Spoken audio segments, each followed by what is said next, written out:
Bonjour tout le monde. Vous savez, pendant que nous avons tous peur que l'immigration au Canada s'arrête, les provinces continuent de crier leurs besoins des immigrants, surtout qualifiés. Donc, je vous laisse regarder cette vidéo.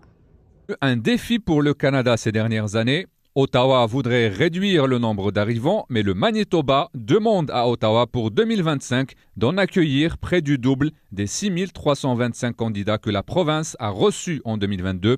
Plus de nouveaux arrivants serait une aubaine, selon Malaya Marcelino.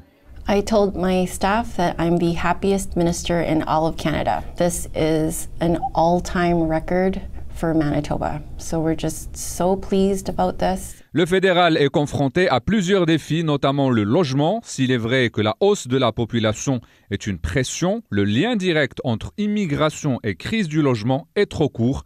À la mi-septembre 2023, la Société canadienne d'hypothèques et de logement avançait ainsi que 3,5 millions de nouveaux logements devront être construits d'ici 2030. Le défi est de taille, construire l'équivalent de 500 000 nouveaux logements par année. Pour Madeleine Arbet, loger les nouveaux arrivants n'est pas facile. Il y a au Manitoba, il existe aussi un défi avec le logement abordable, absolument. L'AMBM, qui est l'Association des municipalités bilingues, s'est mobilisée avec le CDM, effectivement, et on a travaillé avec les municipalités pour identifier, d'ailleurs on fait ça chaque année, pour identifier leurs priorités et à quel niveau ils sont prêts pour participer dans les programmes. Les immigrants qui arrivent au Manitoba sont parfois dirigés vers les municipalités rurales.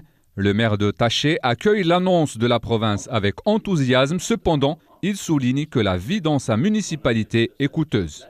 La chose que je trouve qui les attire le plus, c'est la qualité de vie.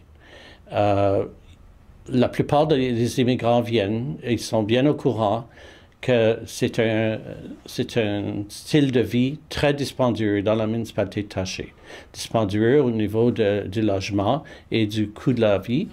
Malaya Marcelino espère qu'Ottawa prendra une décision sur les cibles provinciales de 2025 d'ici la fin du mois de février.